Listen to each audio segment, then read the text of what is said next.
Some of you are here because you were involved in the pilot, and we're really looking forward to hearing your stories.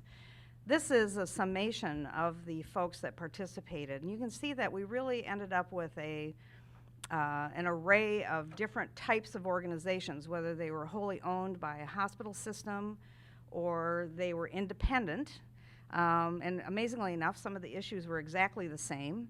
And also the different mix in their referral sources as well. So you're going to hear the stories from these people on what they experienced during this Lean Six Sigma activity. What we didn't sign up for, however, was we ended up in a lot of crazy situations. Let's see now, we didn't have an earthquake in Oklahoma, but I ended up in Arkansas and had to drive to Oklahoma. We had, what else did we have? Well, we did end up having a tornado. Oh, we did have tornado in Oklahoma. Yeah, that's right, yeah. Yeah. And as a matter of fact, we had just gotten back from the site, and Kathy and I were still documenting some of the processes when we're hearing the sirens, CNN's reporting it, and oh, by the way, the hotel didn't get around to telling us. But as we took shelter downstairs and we're planning where we're still going for dinner that night, I texted my husband, all is well, you know, the warning is over, just raining hard, and we are grabbing dinner. The text I get back is, and what are they serving in the shelter? Yeah. Perhaps he knows me better than I thought. Yeah. We had fire alarms, we've had all sorts of stuff, so it's been quite an experience, and we appreciate all the help all of you gave us in enjoying our stint with each pilot. So how did we do this? What's the approach? Well, as Dr. Feliciano discussed, we really looked at the health information supply chain, and what we're talking about here is what is the flow of work between some of you as the beneficiary, the provider of the organization, and how you create the documentation that gets handed off to the next person receiving it, such as home health, how that's being coded and billed, and then ultimately being processed by Palmetto. So we ended up with that entire value stream. Okay, the methodology that we used is DMAIC. Some of you are familiar with this. It's a Lean Six Sigma framework on how to solve problems, basically. We're not going to teach you this today. We're not going to go through this, but you will have the slides. But we did use this methodology, and we'll be, in essence, rolling this approach out here so you can see what happened, the actual application of it. We did use cross-functional teams, and I got to tell you, this is a critical part of DMAIC. It reduces the silo effect. The idea that we use the idea from the patient encounter all the way through to when the claim is dropped is an important thing to think about in all the stakeholders that are involved in that. And all the pilots had the opportunity to bring these people into the room. We included, in this case, we started with home health, we went to the physicians, and then we went back to home health with the physicians. And these cross-functional teams learned a lot about not only their own processes, but also the handoffs between the clinicians and how they process claims. Well, one of the things that we actually learned about, and I think we're in Dallas when it was Dallas or Tulsa when CMS provided their idea of what the home health process is for developing a claim. And this is their chart. They have two of them. This happens to be the physician. How many of you sat in that outreach call? Some of you did, I know. It was very interesting to hear what they thought was the process for getting the documentation and ultimately turning that into something that's billable. The handoffs between each stakeholder in the process seems to be the right thing to do, but these maps that are on the side of the wall, you'll see that there's an awful lot of work that goes on around that to make that happen. This happens to be the hospitalist map that they created. Now I want to get to the idea, though, that even though this seems a pretty clear, straightforward process, not everybody understands what's going on. Now I kind of call this the handoff situation, where there's a lot of balls that are being tossed around in this chart. A lot of handoffs going on, but is anything happening that creates value? So here is the baseline map. Now this is a generic baseline map, and I'm just going to show you a generic one. Over here on the wall on the left, under the clock, is a legitimate baseline map that was created. All the maps that have green on them are future state maps. So they took that baseline map and then developed, here's the process we should be using, and ultimately the green are their initiatives on how to get there. So this particular chart, however, is all the steps that were going on almost in every site to develop a claim. So in the very left-hand side, you have the provider referral process. And then we go to the home health admitting process. The admitting process continues, and there's a lot of spins going on in this because why? They don't have adequate documentation. Oh, by the way, all the things that were thought to have happened at the very front end of the referral source aren't happening, and ultimately home health is out there trying to get the documentation. Then the plan of care and continues on at that point to document, what is the plan for this patient. And then, of course, the research process later on. And then ultimately, down there in the right-hand corner on the bottom is, okay, how do we get paid? So that's the baseline. You can see it's a little more complicated than CMS's approach that they published. So as we went through this process and we documented the baseline map, as Kathy pointed out to you, as you look at those maps over there, you'll see pink stickies across all of the maps. And these are the barriers or the process defects that were identified in the map. And it was really a fun process to do because we would start out and we would place all of the white boxes, which are the tasks, going straight across the map. And then we'd begin this discussion of barriers. And as we did this with each team, people would come into the room as the process would go on, and the pinks would build and build and build. And basically, they were in shock. A couple of the places that we had conducted pilots had recently redesigned their process, and yet here we were still discovering barriers that were in the way of being able to get a clean claim right up front at that intake process, and then being able to drop a claim on a timely basis. So some of the drivers of the process defects, what we found in almost every place is it's a do whatever it takes process. So that referral comes in, the home health agency has the referral. It does not matter whether they had a face-to-face, whether they had a beginning of a face-to-face that was missing key elements, whether they had a full complete order or the signatures that they needed, or the following physician. The home health agency, basically, as you can see by this process, created a do whatever it takes. We need to start services as quickly as possible. We need to smooth that transition of care, and we will simply make it happen.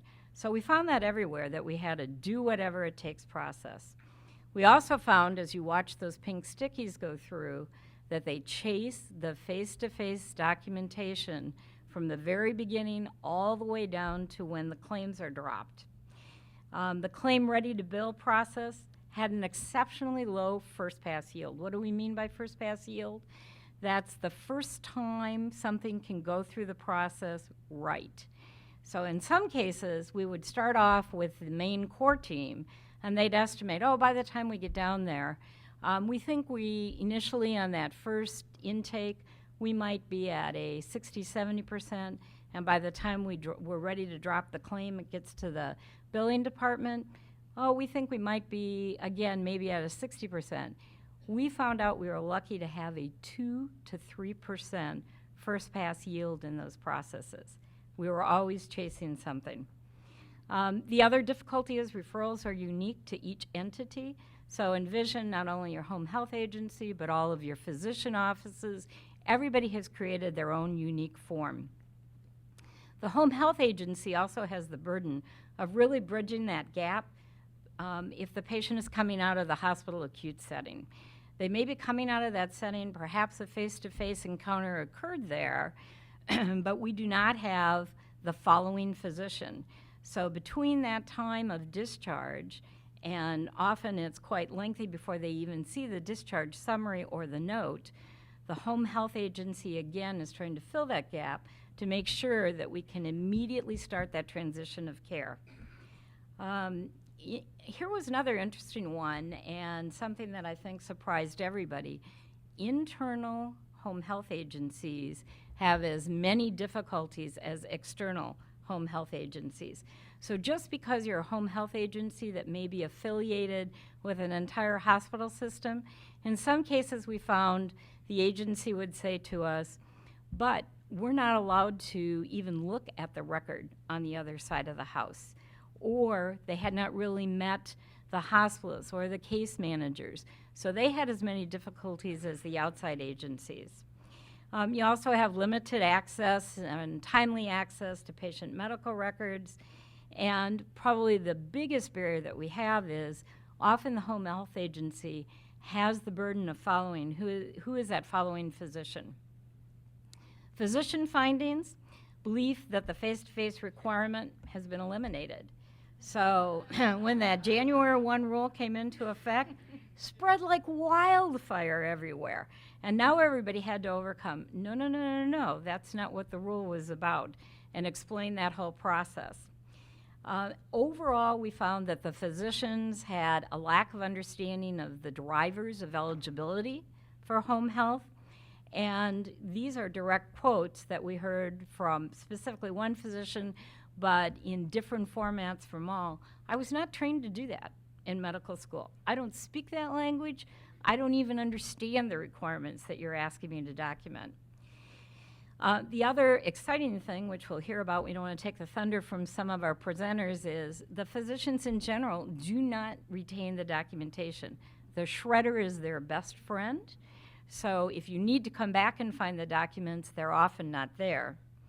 And then we have the whole handoff issue of if you're in the acute setting and the physician, the hospitalist is doing the face-to-face, getting that encounter to be accepted by the following physician without having to do a repeat encounter is very challenging and often resisted. Need to document evidence versus conclusions. So we've had a hue and cry from the specialists. Let's take an example, an orthopedist who says, if I do a hip replacement, it's a protocol. Why do I have to document? That protocol alone should stand as the evidence. And then, again, a universal desire for a referral form.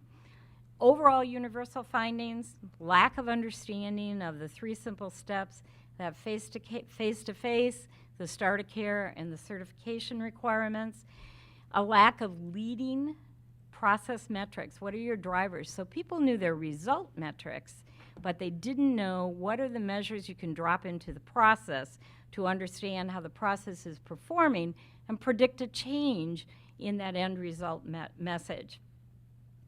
Lack of smooth interfaces in the IT system. When you go over and you look at the white icons on the map, you'll also see little computer icons. And it's interesting to follow those through because you will see that you go step by step, and here's a system change, here's a system change, here's a system change, and none of them are bridged together. And then we have misaligned incentives. So you have the driver on the acute side. I need to get them out of the bed. I'm measured on length of stay. The home health is helping on that transition of care and trying to help the hospital system on the readmission. But if you can't start that transition of care immediately, that's an issue. And not all hospitals have yet begun to deploy metrics that they're measuring the readmit rate for the physicians. And then, of course, problem solving done in functional silos. So a couple of quick slides here, just variation of language and terms. Something you say, I say, something different, but we mean the same thing. So tomato, tomato. And this really all goes around this whole concept of the rule interpretation and the differing understanding, the differing understanding of the terms within the process. So this whole idea of, am I looking for a signature or am I looking for a co-signature? And what is the difference between those two? Proposed plan of care, the home health agency is doing a proposed plan of care that's being approved by that following physician who's going to certify. So, and following physician. The following physician is not always a PCP. Dropping in PCP may not be right if you've got a specialty case, so cardiology, orthopedics, et cetera. So with that, as we've gone through the map, and you'll see, again, all of the barriers. And Kathy, let me hand off to you. Okay. Thanks, Annette. So the teams got together after they posted their baseline and said, okay, what are the things that are stopping us from getting in the way? And you'll see the examples on the wall. We've put some here, what the barriers are. Now, one of the interesting parts about the exercise is that we were focused on home health. That was the focus. But they found so many other things that are the normal process of processing claims. They were able to identify additional initiatives to solve some of those problems. Once we developed all or identified all the barriers, then we said, okay, so what are the solutions? And again, you'll see on the walls some of the maps that show what the solutions are. Again, using a cross-functional team, because there were siloed activities that were going on that other parts of the organization didn't realize that that was going on. Wow, I didn't know you were doing that. I do that too. In fact, we found a lot of redundancy through the value stream within the organizations that they could eliminate by just developing a roles and responsibility chart for their organization. So once we were able to look at all the initiatives relative to future state, then we designed a future state map. So the maps on the walls with green on them are future state. This happens to be a generic one that I created from those maps that says here's a way to look at processing a home health opportunity or referral through the home health organization. That's clean handoffs, no rework. And so this is the optimal way of getting through that process. Now just think about the cost involved in the current state of all that work that's going on. And you're going to hear the stories from the pilots, so we're not going to take that away from them, on what they're realizing as far as labor and getting the work done as to compared to a future state way of clean handoffs, no rework, processing the claims. Each organization was given at the end of the 3-week engagement the list of initiatives that they developed. And we leave them with a little direction on, so what do you do with these things? And again, you're going to hear from each pilot what they did, but this is an example of what they're left with, and they have everything from quick hits, things that happen immediately or even during the workshop itself that they can implement, to longer term items, and a lot of them are IT related. If you make a change in the IT system, it's not always overnight. We have one example where it happened while we were in the workshop, so Shan's will be sharing that, but other than that, a lot of, as you know, that's kind of a bottleneck in the system. Each pilot will also share with you their measures. Again, Annette mentioned the idea that they had results measures, they didn't have driver measures. We like to talk about driver measures as an immediate way to understand the performance of your process. And just understanding what your clean claim is at intake or your clean referral, that's one immediate measure you can put in place. So we'll just conclude this portion with this last simple message. And everybody in their presentation has built in what are the supply chain messages that we might consider. So we've put up here the very simple diagram that represents the whole process. A face-to-face encounter occurs somewhere in the process, be it in the acute setting or be it in the physician's office. A referral is made, a home health order is written, and the home health agency comes up with a proposed plan of care. That goes to the following physician, and that plan of care is then reviewed, approved, certified by the following physician. A simple 3-box process. And what just came out a couple of weeks ago? a complex definition. So in the July 10th, 2015 publication, CR 9189, if you have not seen it, the Medicare Program Integrity Manual. So I took the document and I took it apart. 13 pages, 4,571 words, 255 paragraphs, and 757 lines to describe the 3-box process. It is a complex process, to say the least. So Kathy and I are not going to take questions right now. We will be available throughout the day. We'll be available during the lunch break. But after each one of the presentations, each one of the presenters will have about 10 minutes to do questions. Yeah.